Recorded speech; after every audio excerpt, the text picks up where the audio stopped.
morning. Welcome to today's genealogy program. It is February 11th, 2023. I am Jessica Wortman on behalf of the Royal Gorge Regional Museum and History Center, and we are here at City Hall as usual. And Terri Meeks has put together a program today called Timelines in Your Toolbox. So thank you for being here. I'm looking forward to seeing to learning more about this topic. Terri? Thank you, Jessica, and good morning, everyone. Today, we're going to talk about some tools that might help you in your genealogical research, and we're going to concentrate specifically on timelines. The first thing, what is a timeline? It's a chronological tool to guide you in your research, and depending on how you want to use the timeline, there are different ways to explore them, set them up, and do your research from there. We are all familiar with the list of quote unquote facts that Ancestry.com presents us and the family trees that Family Search present us. And those are kind of arranged in chronological order, so they do present a timeline. And today, we're going to look at ways that these timelines are going to help you to organize your research, not necessarily the results, but the actual research itself. And it's important to know when and where various events occurred so that you can place them in the appropriate chronological order. We tend to concentrate especially on our older ancestors from the 19th and 18th centuries.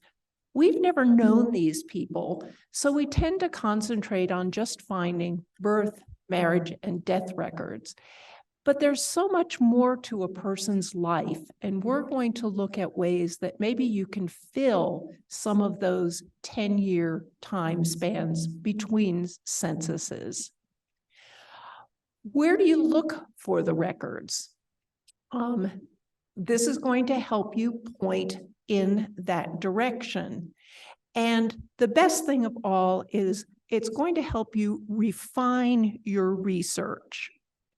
If there are gaps, for example, the 20-year gap between 1880 and 1900 censuses, perhaps there will lead you, a timeline will lead you to other resources to fill in that gap, to find your ancestor located somewhere.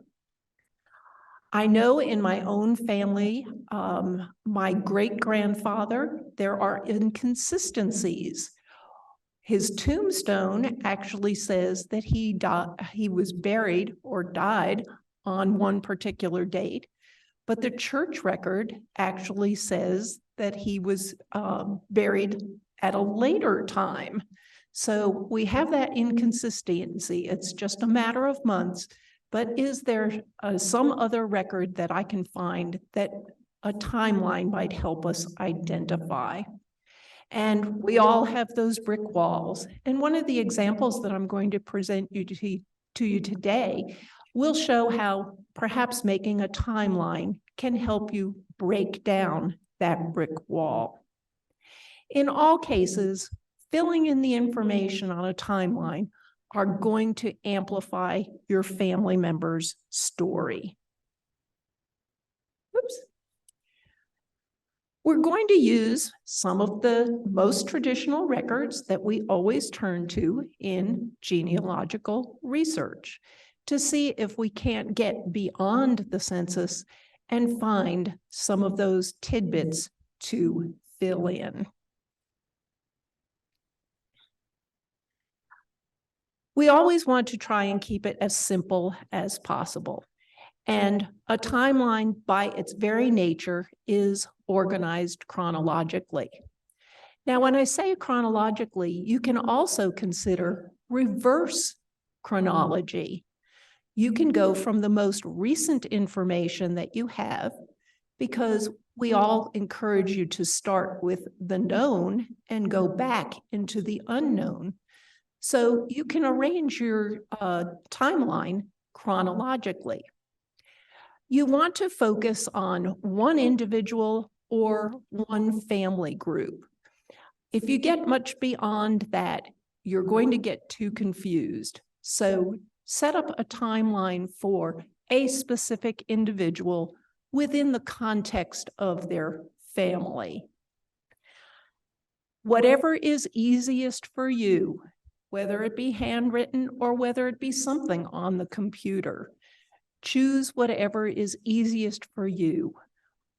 How can you add information that you find into that timeline without rewriting or retyping the whole thing? And timelines can be constructed in different ways, from stories to lists or to spreadsheets. And we're going to take a look at some examples of this. And don't forget, if you know a lot of information about a particular person, you don't have to set up a timeline for them. You may have all the information that you want for that particular person. So what goes on the timeline? Obviously, the names and dates are key. It's going to be something that's arranged chronologically, so those dates are significant. And exactly who are you looking for? So therefore, we use the names. Do you want to look for other events in the person's life? When they moved, when children were born, did they appear in a newspaper for some reason?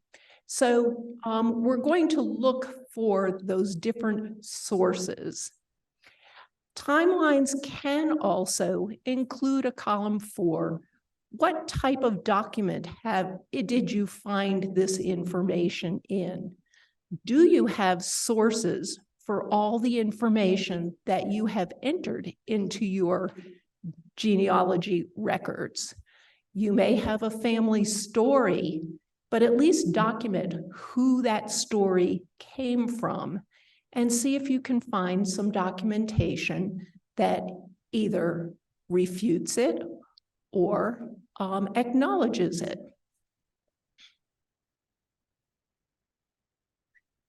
What exactly are you looking for? When we embark on genealogical research, we have a list of questions. Focus in on a single question. Why are you developing this timeline? What is it that you want to find that perhaps you do not have? Are you looking for parents' names, maiden names, any changes of names? Did someone appear in a census and then all of a sudden disappears? Or conversely, did somebody suddenly appear in a census that you haven't seen before?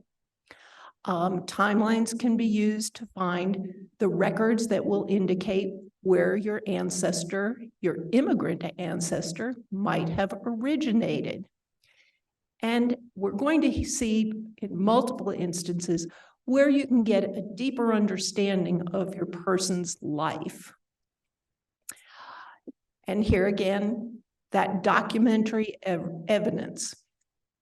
Is the story true or is it a myth that needs to change? One of the favorite myths is that we all have Native American ancestry. We're going to show some examples of timelines to help you in organizing your research and look at different ways to present the information for further research. One of the simplest ways is just to create a simple story. You'll notice on the left-hand side of the image that we have a list of dates, and you'll see that we have trying to get my pointer to work. And you'll see that we have, for example, A.J. Meeks was born in Macon County, Missouri, but we have a little bit of story there. that Abraham might have been named for his maternal grandfather, Abraham, or from his paternal grandfather, and a couple of brothers as well. We see where they are living in 1870, and you will note in parentheses, the source of the information is a census roll, not an online citation. This research was done prior to the census being online. So it behooves us to go back and look again. Ancestry, Family Search, many of the websites have the census information online. Go back and re-look at it, because you may glean more information at this particular time. We see that the family is living in Missouri. We see that he marries, and we have her name as well as her parents' names, but we don't have a place where they got married. And then we see births of children from 1884 all the way down to 1900 in various locations, for the most part Missouri, and then suddenly we get to Oklahoma. So what does this timeline tell us? Yes, we've got the birth. We do have the census information. There is virtually no other source documentation for the information other than the census. He married Binda, but where did that marriage take place? And we have the names of some of the children, but they were living in Missouri. Emma was born in Kansas, and then subsequent children were also born back in Missouri. So where was this move? Why did they move? Is there a newspaper article that might give us information that Binda was visiting perhaps her mother when her child was born? We also see that between Emma, born in 1884, and Ernest, born in 1889, that's a 5-year gap. The other children were born in the 2-year gap range. So is it possible that there might have been another child that perhaps did not survive? In continuing, we see that we have more census information and some additional births of children, more census information, and all of a sudden, we're moving to Arkansas. Why would that be? But then 4 years between 1810 and 1914, we're back in Oklahoma. So there's a 4-year gap there where we're moving from Oklahoma to Arkansas and back to Oklahoma. So we recognize that there are more opportunities to look in depth into this story. Why did they move from Missouri to Oklahoma? It's a 3-year gap. Is there a land record that will help us to look further, or a tax record that will help us to look more in depth? Were they moving to be closer to family? Were other family members moving at the same time? And the same questions can be asked and hopefully answered in their moves back and forth from Oklahoma to Arkansas.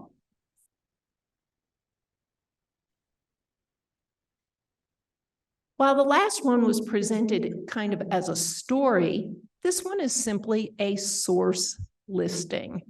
And we get the events, and we also get some confirmation as to where this information came from.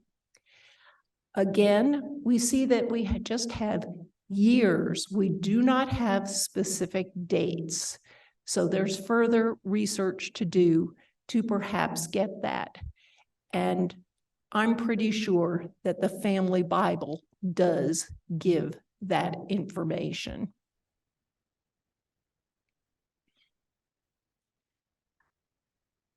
We've seen this as a simple timeline for an individual family, but you can also use timelines as a research guide.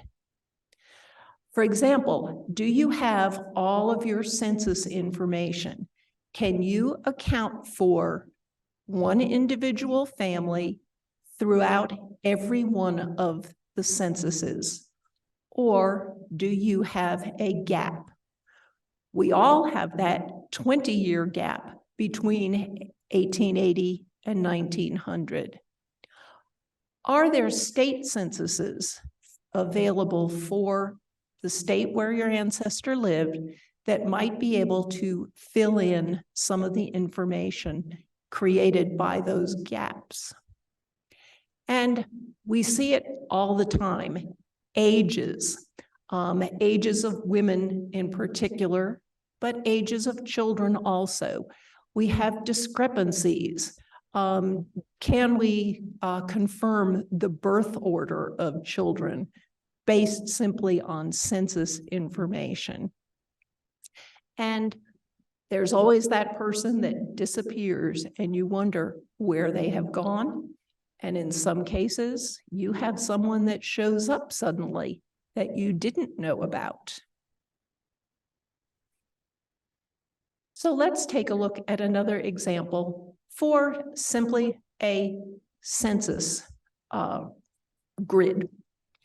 And in this particular case, we are using a spreadsheet and we are looking at a single couple, family members. And we're going through the census from the most recent back to determine where these people were and do we have all the information that we can extract about them. Leda Trombley, Terri, does not appear in the 1920 census. Fortunately, I was able to find that she died in 1924, so she should have appeared in the 1920 census. She was a widow by that time, but she might have been living with one of her children or elsewhere. And with these French names in upstate New York, perhaps the name was spelled significantly differently. We see her in 1915. She's 62 years old. And as it turns out from the census data, she is living with her daughter, who is widowed at that particular time, and a second daughter, who I believe probably was divorced by that time. We see her in the 1910 census, but here again, she's missing from the 1905 census. So where is this family? We go back and we see that the family is living in the 1900 census, but we jump, and if you'll notice, we have the 1881 census. They were living in Canada at the time. So we have this 19-year gap to decipher when they might have moved from Canada to the United States and upstate New York. My grandfather recorded 3 different dates for the move. His other siblings recorded different dates for the move. But it was probably in the early 1880s. And we trace them back even further. One of the things that I want to point out is that Joseph appears to be the oldest in 1900, with his sister being 20 years old. and another one being 22 years old. In reality, this sister is the oldest living child in the family. You'll notice she's recorded as 20 years old in 1900, but she was 10 years old 19 years earlier. So this is one of those discrepancies that you need to flesh out, recognize, and see if you can't figure out more.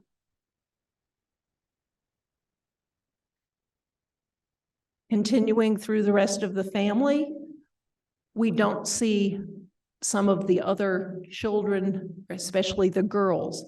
It's because they probably got married, so they're no longer living with the Terri family.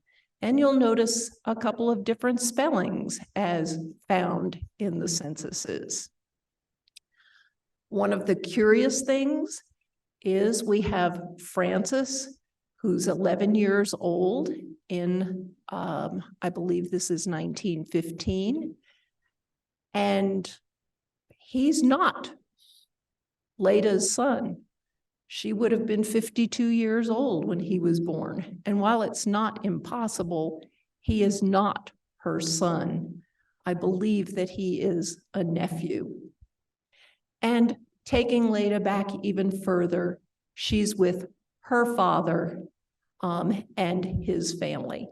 So you can see how just drawing up one of these charts can identify areas for more looking, help you determine what their jobs were they working, what their economic status might have been, and information that can provide additional, I don't want to use the word information again, but depth to the family story. We have those missing census years, so we want to try and fill in some of those gaps. If your ancestors lived in a small town, newspapers are one of the best places to turn to. Even simple visits from relatives from out of town were recorded, or someone went into town to buy groceries. That information is recorded in the newspaper. Look for those marriage records. Did somebody's name change because they were married? Did they change because they came from overseas and their name was anglicized? Or simply, did they choose to change their name for some reason? We've seen the discrepancy in the one daughter's birth order, as well as the dates of the birth. And we want to resolve those issues. Are there church records that might provide more clarification? Or do the ages settle out in later censuses? And when did they actually move? Is there perhaps a land record where they sold their land to move? Is there a newspaper account of them arriving in town to establish their residence, maybe meet up with other family members who had moved earlier? Lots of questions to potentially answer.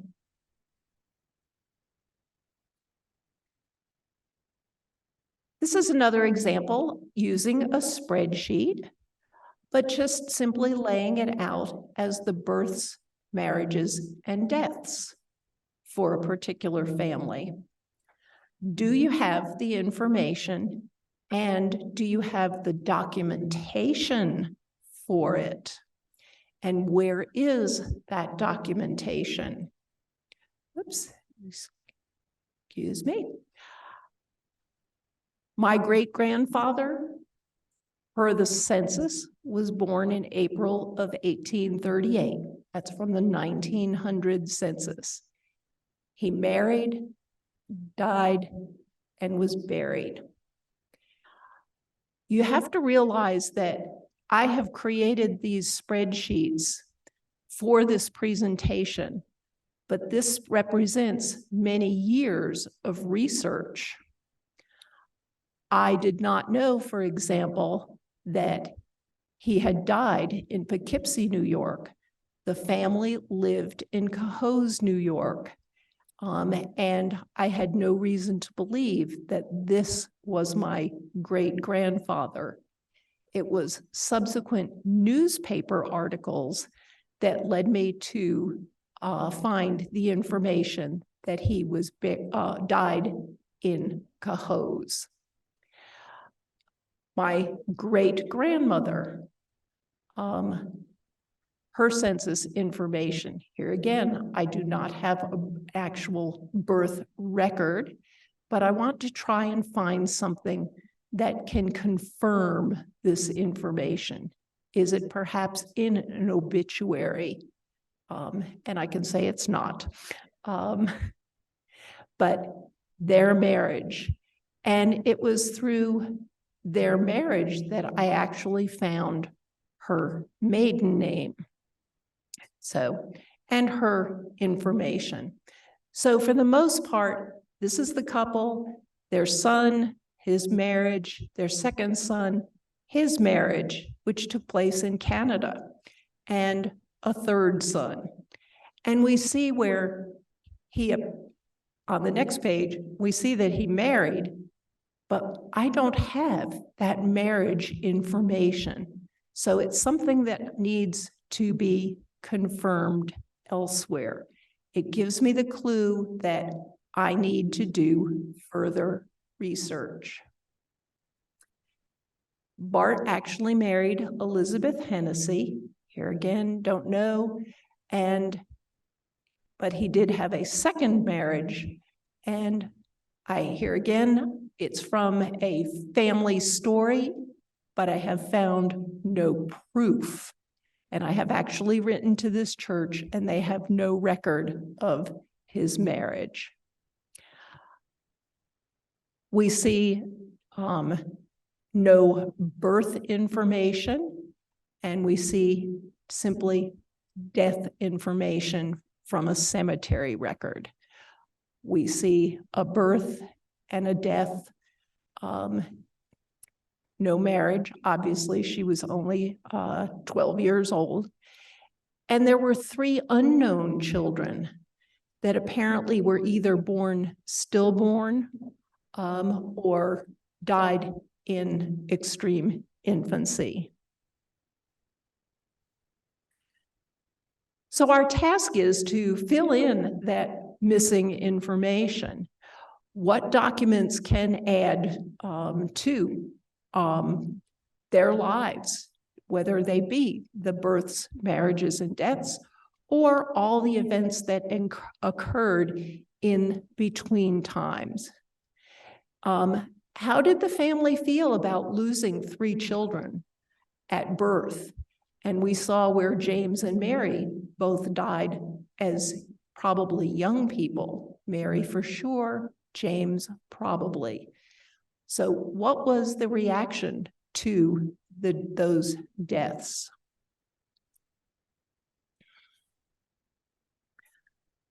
We're going to look at a completely different type of research. This one is called a comparative timeline.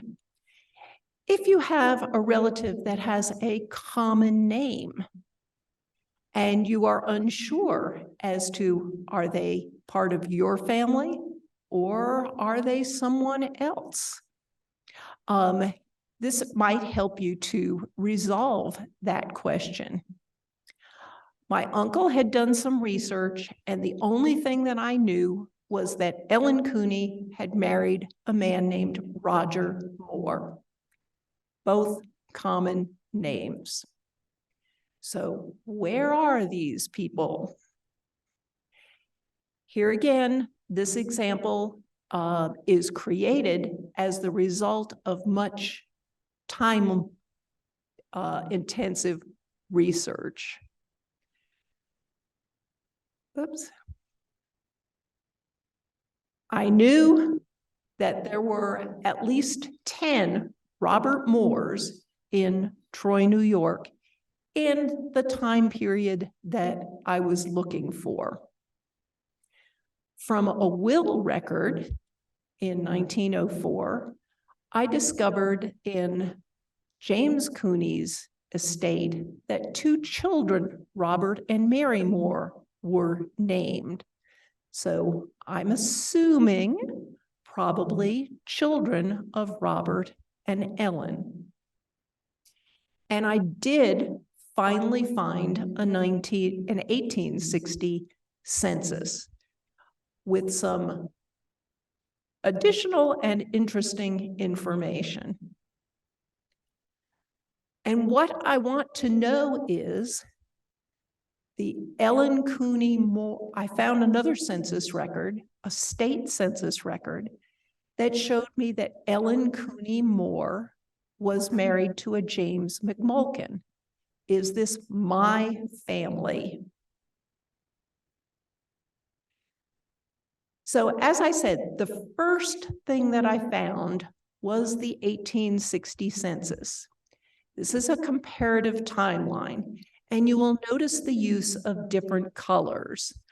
I'm looking for Robert and Ellen, so I have used them as one color. Their children, I knew Robert and Mary had been confirmed. And in the 1860 census, I also find a child named Ellen. This is my great-grandfather, Morris Cooney, but he's listed as Conway. And the Morris, he went by Maurice, the spelling, and I didn't know anything about a Bridget, but a younger sister. So this was the first record that I found. And trying to go backwards, I finally did find it in a state census where Robert and Ellen had their son, and this is that uncle that later on in 1904 mentioned Robert and Mary in his will. She was born in 1832. And finally, I found where Robert had died in 1862. But I still don't have the information that I need to prove that she married James McMulkin. The 1865 census, we see a merged family. We see these same names along with James's family. He appears in city directories in earlier years, and in 1860, he too appears with his wife and their children. I finally did actually find a marriage record that confirmed that James McMulkin did indeed marry Ellen Cooney Moore. So constructing a timeline with the information that you have and adding the bits and pieces as you find them will help you to confirm or refute the information that you're looking for.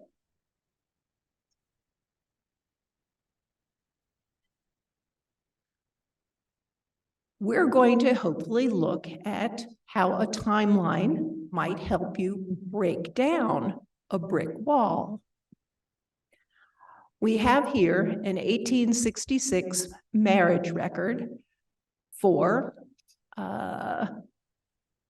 William Smith and Mary Johnson in 1866. Two extremely common names. From that record, we know that Mary is 18, that they were married in 1866, and that one of the witnesses to the marriage is an Eliza Johnson. A DNA test also confirms that a descendant of this couple is related to an Ambrose Johnson. And in looking online, we find that Ambrose is the son of George and Rachel Johnson. But we don't know whether Ambrose is her father. So we have to look further. We need to look at Ambrose's family and just answer the simple question, did he have a daughter, Mary? And probably look at the previous generation to see who George and Rachel's children were. And did any of them have a daughter, Mary?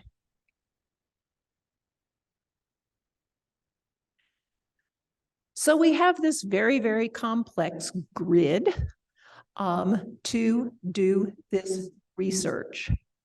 Because Mary Johnson is marrying Mr. Smith and her surname is Johnson, for the time being, we're not going to look at any of the daughters of George and Rachel, because chances are if they married, the child would carry the maiden name or the father's name. So we're going to look simply at the sons in this particular case. And our first link is Ambrose. And we notice that he has a wife, Elizabeth.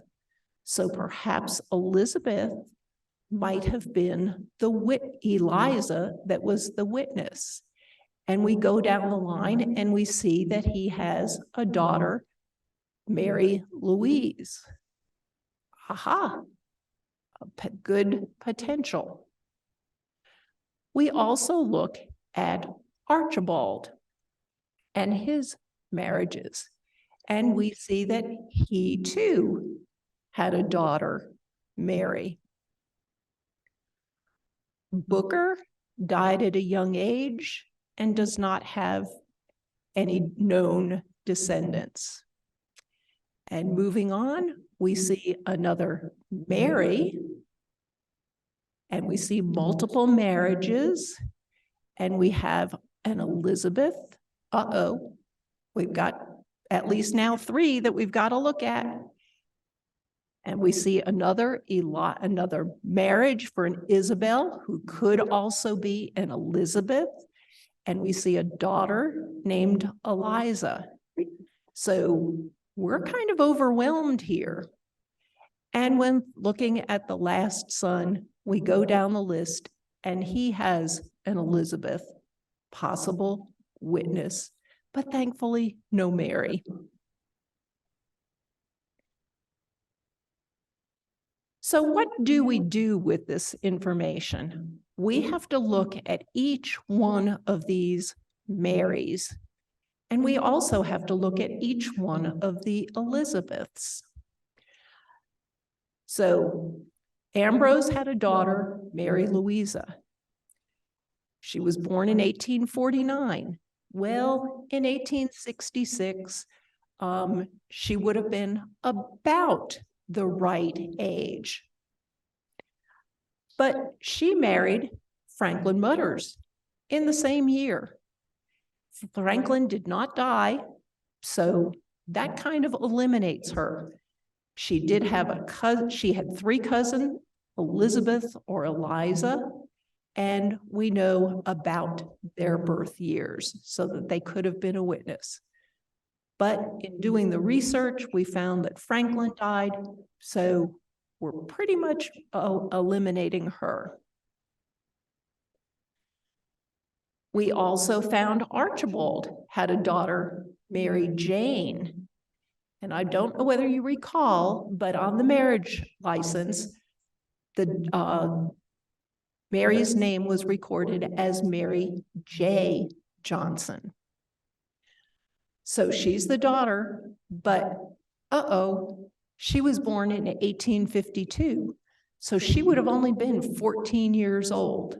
Not impossible, but she did marry a Thomas Stevens, and that should be a B, about 1878. Still not totally impossible. And she went on to marry 2 additional times.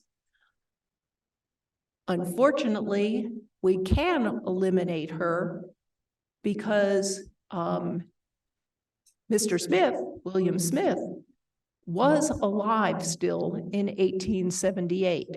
So either she might have divorced him to remarry, or we can eliminate her. We're going to put her in the question mark field. And finally, we have Mary Johnson, who's the daughter of William and Nancy Deal, born about 1828. So by 1866, she would have been long past 18 years of age. And she too married Mr. Snyder in 1846, and he was, I believe, still alive in 1866. So now we need to step back a little. We've eliminated the Marys, so we probably need to start thinking about all the other daughters and maybe having to go back another generation to look on the side for cousins.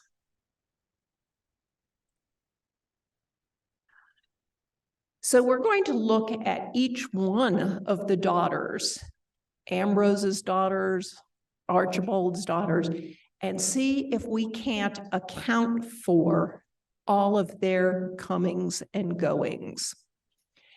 And we do have marriages and we have some with no further information, but an approximate birth date that might fit in. And we see the Elizas that we've accounted for and their marriages, and Angeline, who was born in 1846, still a viable candidate. America, and going down, we have another daughter that has no further information. So while we can account for and pretty much eliminate many of these others, we still have 3 that we have to contend with.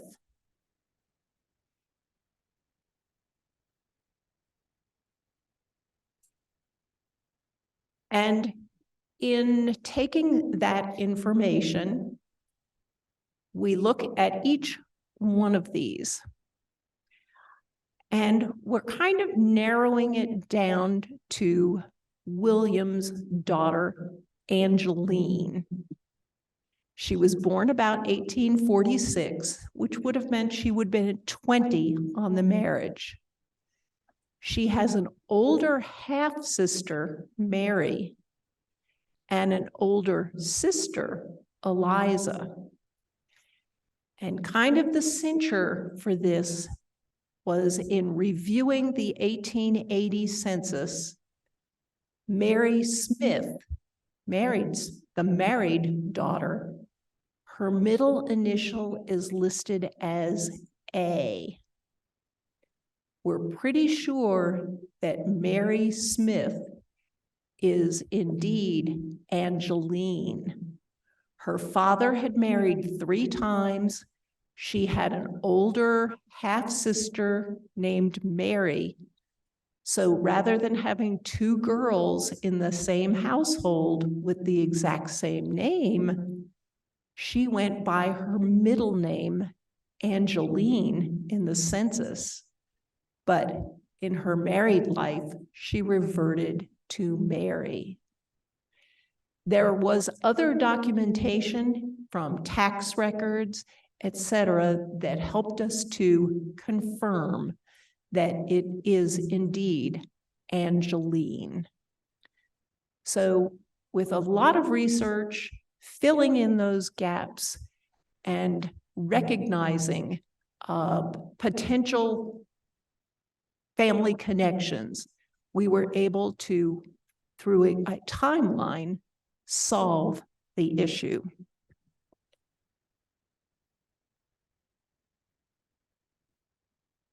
One of the things that I have kind of stressed is to try and expand your ancestors' story beyond the census information, beyond the birth, marriage, and death information. Your family is more than that. Have you looked into the history of their hometown? What was their part in the hometown? And we frequently look back at our ancestors and we say, well, my ancestors were simply farmers. Well, yes, they might have been farmers, but they worked hard. What were the crops that they grew? What were the weather conditions that they had to endure? Were there good years? Were there famine years? And what were those influences on their lives? Did in the Dust Bowl they have to pick up and move to California? When they got to California, what was their reception like? There are many instances of additional background stories that by researching the local area and what went on in that local area, that you might have a better understanding of what your people faced and how they had to cope with it. Churches were the focal point, especially early on, with picnics and games and celebrations. So take a look at the newspaper articles that might be from your hometown or their hometown that will give you the further information. Not only are there local events that might have affected them, there are world events that might have influenced their lives. How many of their children might have had to go off and fight in the Civil War? Were there letters that came home that told about the battlefield conditions? There are numerous recorded events for the Civil War. And was one of your military ancestors involved in some of those events, so that you can add to their story? This looking at the larger local and world, especially for those ancestors that we never knew, the ones that were born in the 1800s, the 1700s, look to see if you can't amplify their story. You're not going to find facts, but you can find certain things that will help you to speculate on their condition and to write that story. What was the family business? Were they farmers? Or did they live in town? Were they shopkeepers? Were they barbers? Were they professional people, doctors and lawyers? All of that is important. What did they do for recreation and relaxation? A farmer worked hard all day, but there might have been a church social on a Sunday afternoon, or there might have been grange meetings to attend.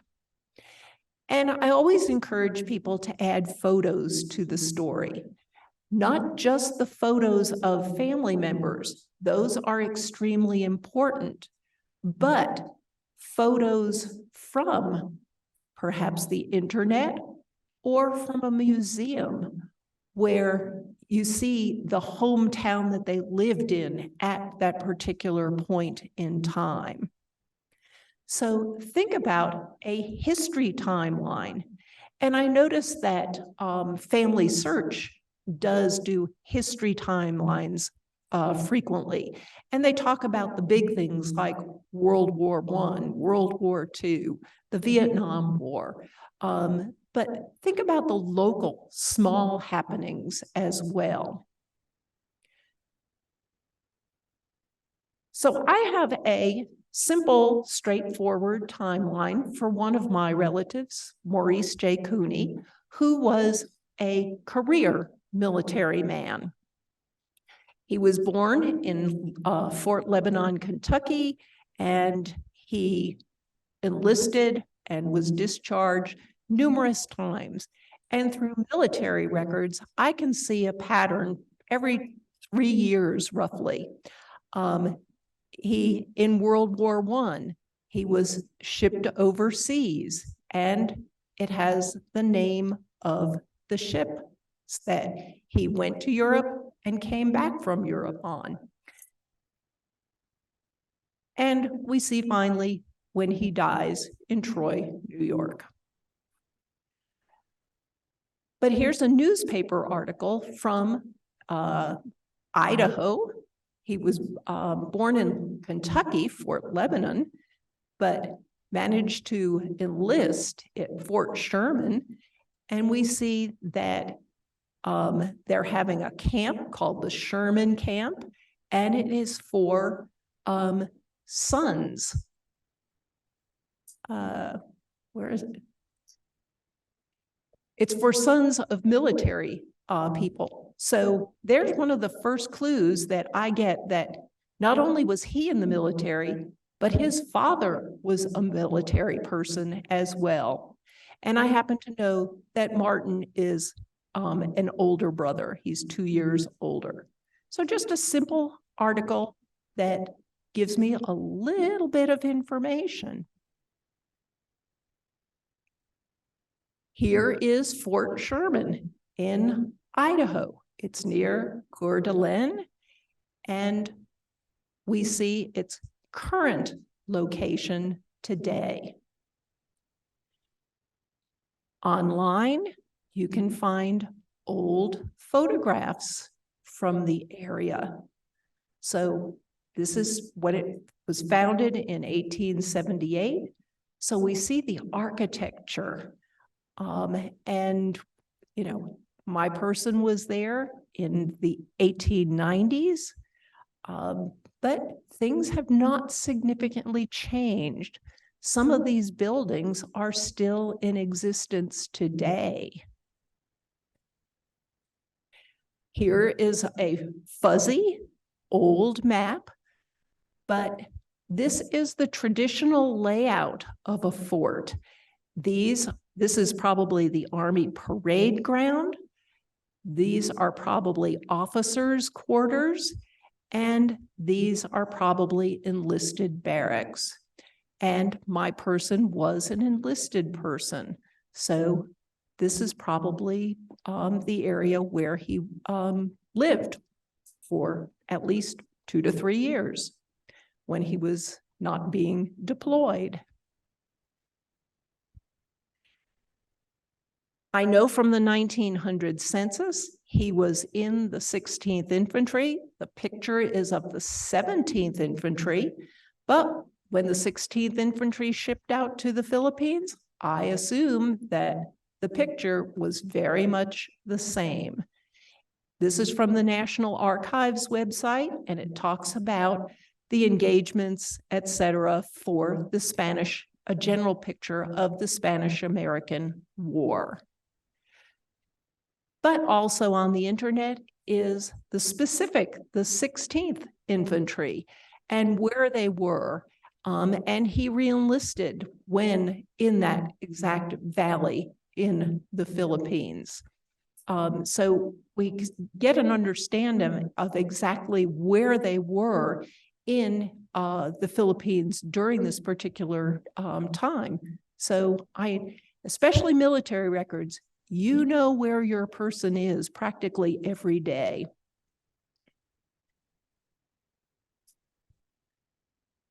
So moving on, this is another timeline, and this one happens to actually be for my father.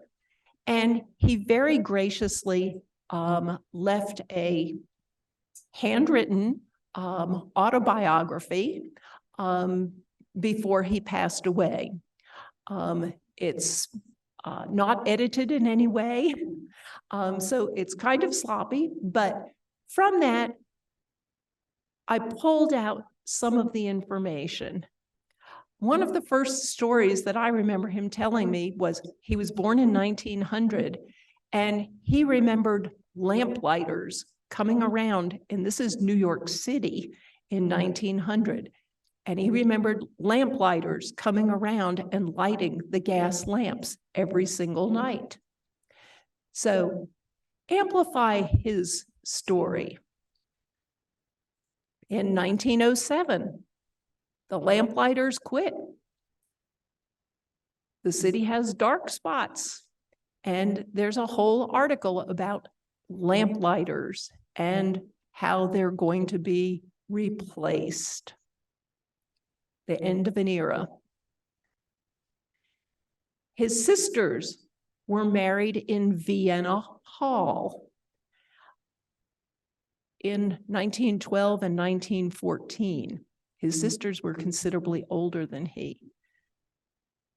I never imagined, for some reason, when I heard of a building called Vienna Hall, this was not the building that I envisioned.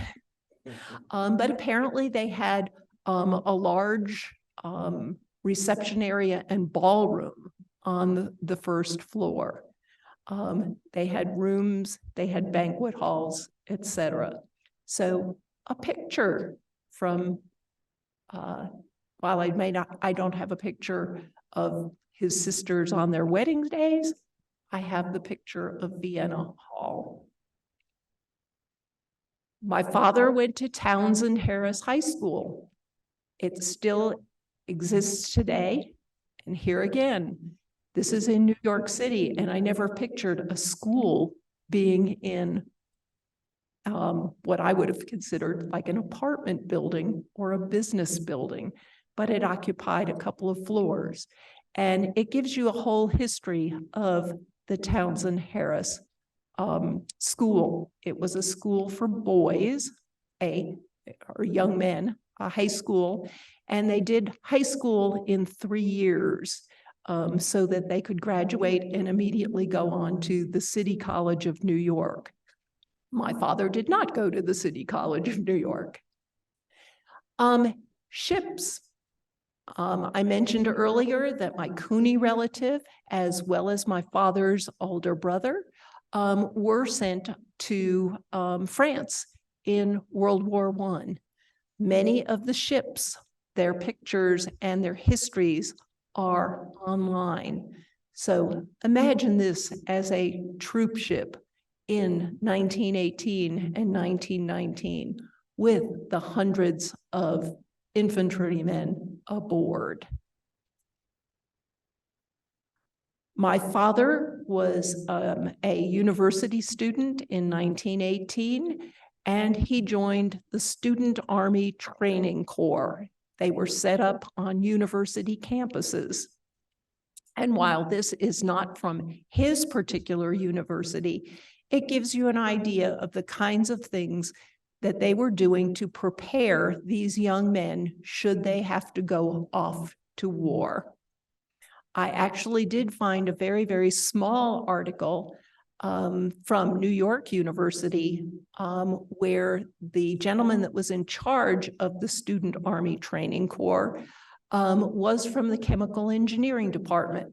My father was a chemical engineering student, so he probably knew that man. Do you have ephemera in your own house? My father wanted to be a writer, and his father told him that no, he had to have an occupation. So he studied chemical engineering, but when he got out of school, he could not find a job, and he went to work in the theater, the off-Broadway theater. And I have these playbills where he was either the stage manager or some of the behind the scenes work that he performed. His name is actually listed in the playbills. So check out the ephemera in your house and don't necessarily throw things away immediately. In his autobiography, my father writes that he was a member of a lunch club that met at a pharmacy on the corner of 106th Street and Lexington Avenue.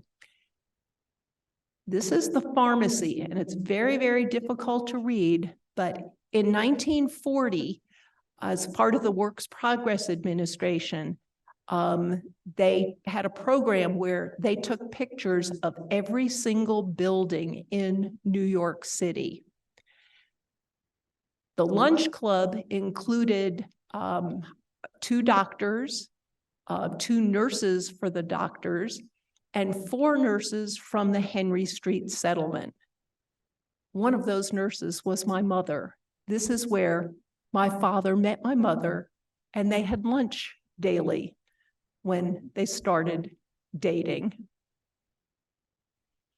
This is another picture from the same time period, New York City. My father was a chemical engineer, and this is the plant that he owned with his partner in the 1980s.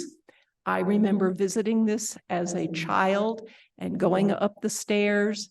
The offices that were in the upstairs, the actual factory where they manufactured their chemicals and their chemical compounds was downstairs. So look for those photos, not necessarily family photos, but those that can add to the story. I hope from this morning's presentation that you can see the benefits that timelines provide.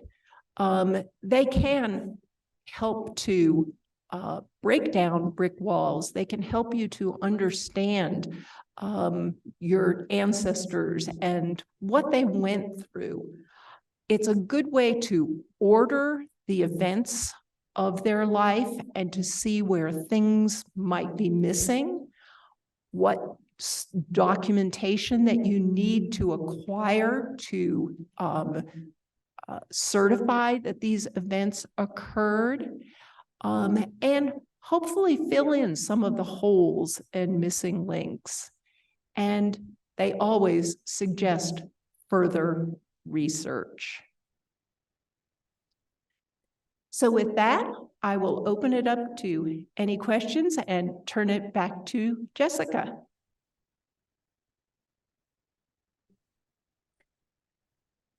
Thank you, Terri. As always, so much good stuff there. I appreciate all of that. A couple of things that jumped out at me when you were speaking of the comparative timelines. I think that is really interesting to kind of work it forward, work it backward, work it every which way you can. A lot of times we may think to do things chronologically, which is also important to stay organized, but it's interesting when you work it from all those different angles, what you may come up with.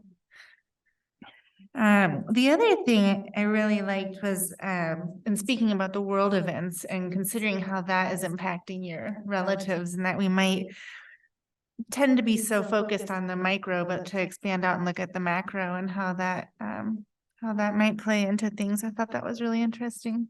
Thank you.